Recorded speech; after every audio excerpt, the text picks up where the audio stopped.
بسم اللہ الرحمن الرحیم۔ آج ہماری 5ویں تراویح ہوئی تو 5واں سبق ہے لطیف اخفا، اور یہ زیر قدم ہے حضرت سیدنا محمد مصطفیٰ صلی اللہ علیہ وسلم کے۔ خیال فرمائیں کہ اللہ تبارک و تعالیٰ کی طرف سے ایک سبز رنگ کا روشن چمکدار نور حضور صلی اللہ علیہ وسلم کی لطیف اخفا مبارک سے داخل ہو کر مشائخ کے لطائف اخفا سے ہوتا ہوا آپ کے اس مقام اخفا وسط سینے میں داخل ہو رہا ہے۔ اس کا مقام وسط سینہ ہے، یہاں داخل ہو رہا ہے، جس کی برکت سے آپ کا یہ مقام اخفا پاک صاف ہو کر اللہ کو محبت سے پکار کر کہہ رہا ہے، اللہ اللہ اللہ۔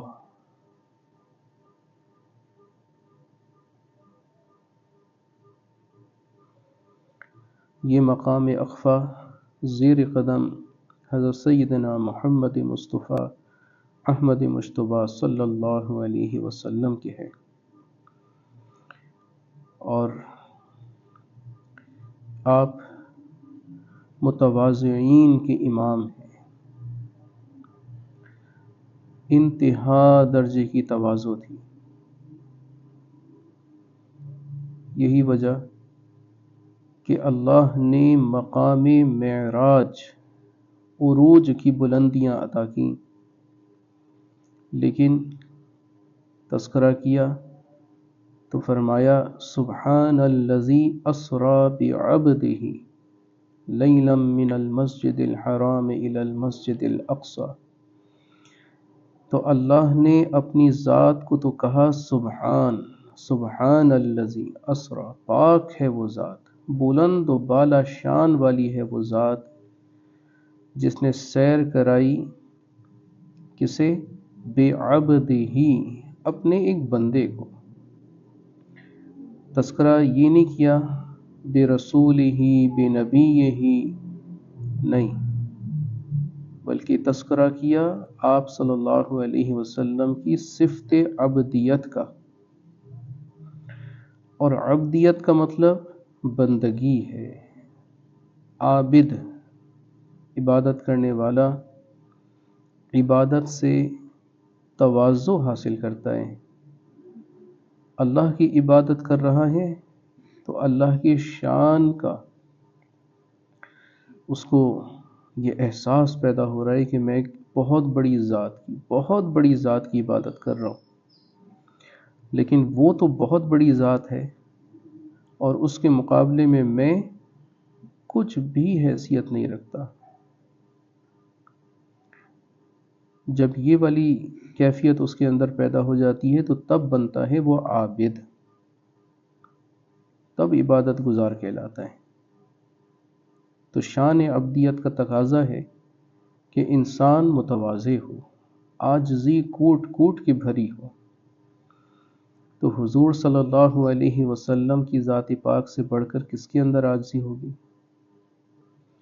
چنانچہ اللہ تبارک و تعالی نے اس تواضع کی برکت سے مقام معراج عطا کی، عروج کی بلندیاں، اتنا عروج عطا کیا کہ آخری مقام سدرۃ المنتہا، کہ وہ ایک درخت ہے، سدرہ اس کا نام ہے، اور وہ منتہا ہے، یعنی انتہائی مقام ہے کہ جہاں تک مخلوق پہنچ سکتی تھی۔ حضرت جبرائیل امین علیہ السلام مخلوق ہیں، فرشتے ہیں، آخری منزل تک پہنچے اور وہاں پہنچ کر فرماتے ہیں کہ اے محمد صلی اللہ علیہ وسلم، اب میں ایک قدم بھی آگے بڑھاؤں تو میرے پر جل جائیں، اب مجھے اجازت نہیں ہے۔ تو یہ مقام سدرۃ المنتہا مخلوق کی دائرے کا آخری نقطہ ہے، منزل ہے، لیکن اللہ سبحانہ و تعالی نے حضور صلی اللہ علیہ وسلم کو اس سے بھی اونچے مقام پر ترقی دی،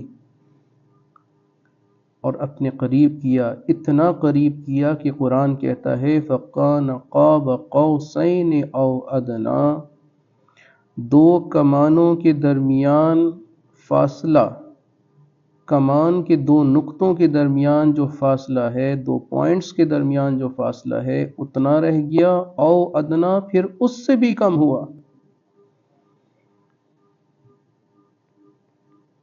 فَأَوْحَىٰ إِلَىٰ عَبْدِهِ مَا أَوْحَىٰ، پھر وہاں اپنے بندے پہ جو وحی کی وہ کی۔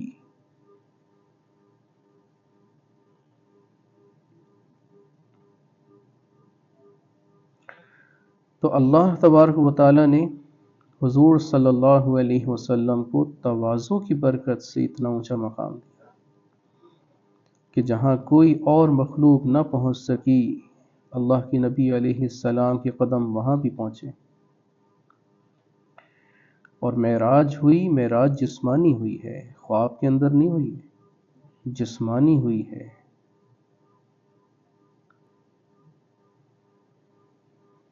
اور دلیل اس کی اللہ تعالیٰ نے فرمایا بِعَبْدِهِ، اپنے بندے کو، تو بندہ تو ایک مجسم صورت میں ہے نا،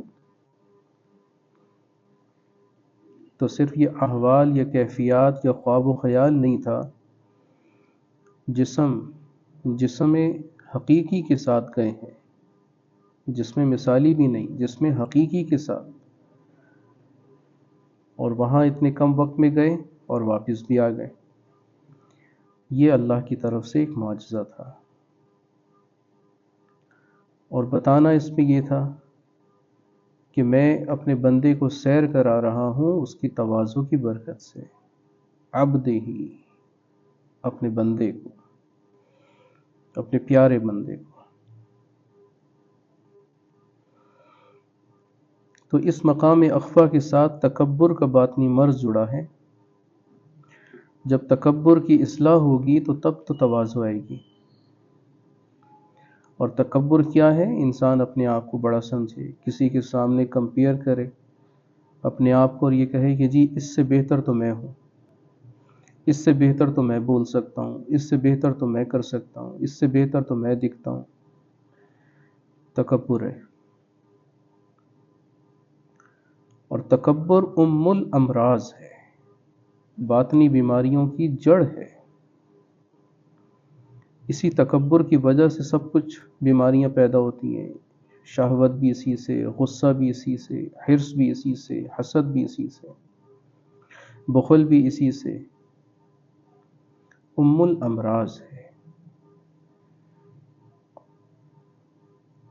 اور اس وجہ سے بھی ام الامراض ہے کہ اس سے نفس کی شرارت، انانیت قلبی پیدا ہوتی ہے۔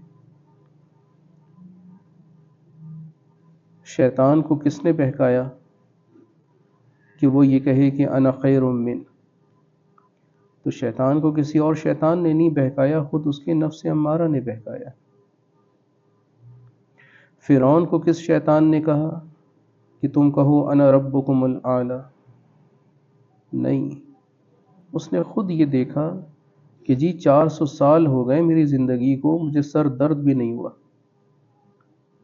ذرا سا بھی بیمار نہیں ہوا، تو جسے بیماری نہ آئے وہ تو خدا ہو گیا نا۔ وہ یہ سمجھ بیٹھا، اور اسی واسطے وہ کہنے لگا انا ربکم الاعلی، جی چھوٹے موٹے خدا نہیں، میں تو سب سے بڑا خدا ہوں۔ تو یہ جو لفظ انا ہے، انا خیر من، انا ربکم الاعلی، یہ انانیت، سرکشی نفس کی ہے، اور یہ تکبر ہے۔ جب تک اس تکبر کی اصلاح نہ ہو جائے تو انسان اتنا بھی پاک نہیں ہو سکتا کہ وہ جنت کی خوشبو بھی سونگھ لے۔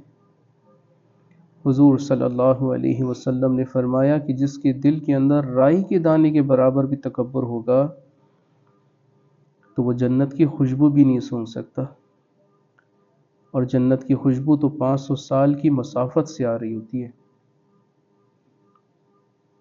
تو یہ تکبر اتنا جان لیوا مرض ہے۔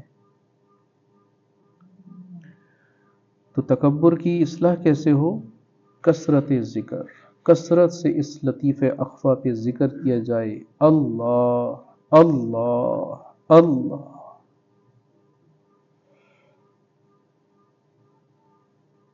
کچھ ظاہری اعمال بھی ہیں کہ جو تکبر کی اصلاح کرتے ہیں۔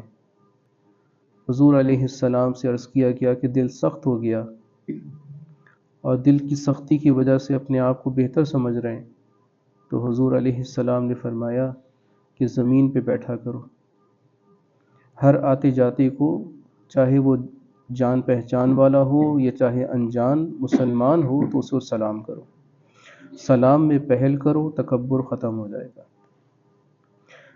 مسکین کے سر پر، یتیم کے سر پر ہاتھ رکھا کرو، یعنی اس کی کفالت کیا کرو، اس کی مدد کیا کرو، دل نرم ہو جائے گا۔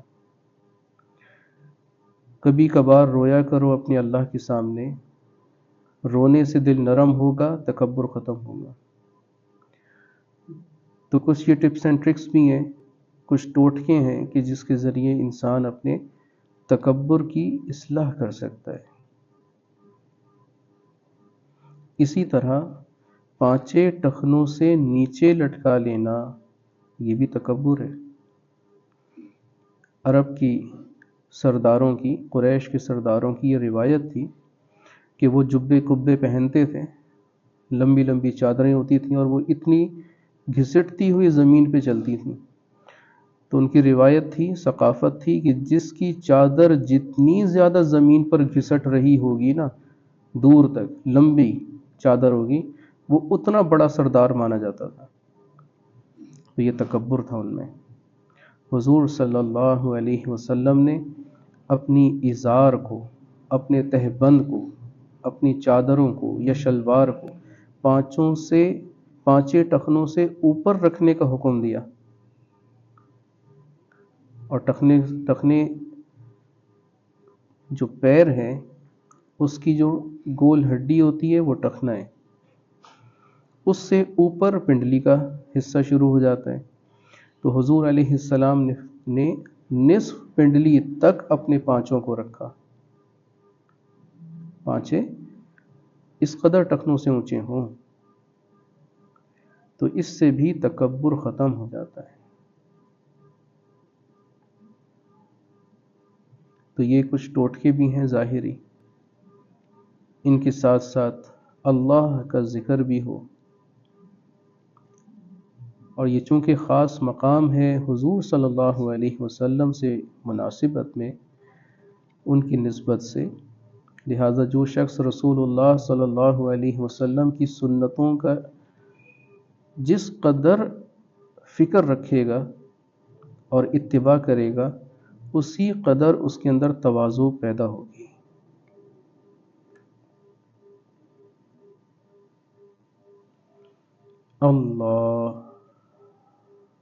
اللہ ہم سب کو یہ تواضع کی نعمت نصیب فرمائے، ہمارے اندر سے تکبر کھرچ کے نکال دے،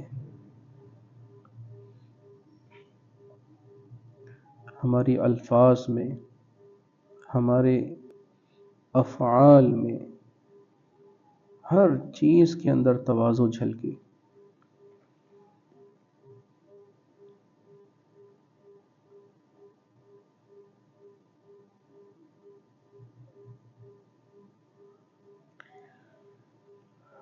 بسم اللہ الرحمن الرحیم، الحمد للہ رب العالمین، والصلاة والسلام علی اشرف الانبیاء والمرسلین، سیدنا و مولانا محمد وآلہ واصحابہ اجمعین۔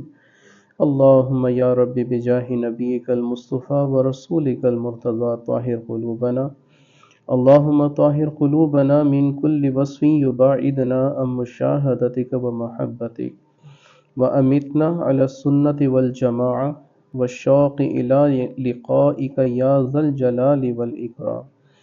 اللهم صل على بدر التمام، اللهم صل على نور الظلام، اللهم صل على مفتاح دار السلام، اللهم صل على الشفيع في جميع الأنام، اللهم لا تدع لنا ذنبا إلا غفرته، ولا هما إلا فرجته، ولا دينا إلا قضيته، ولا مرضا إلا شفيته ولا حاجة من حوائج الدنيا والآخرة إلا قضيتها یا ارحم الراحمین۔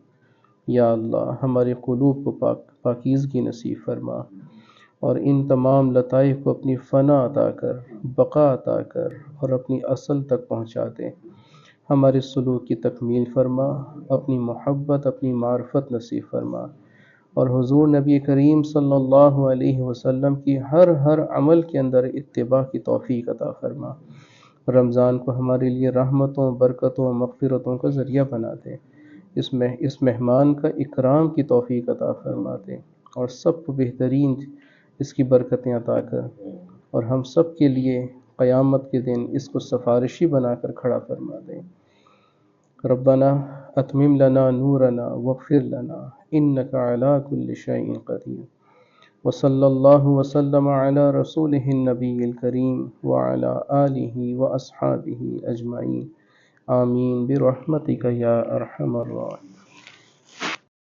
اللہ کو ہر دم یاد کر، اس نام سے دل شاد کر۔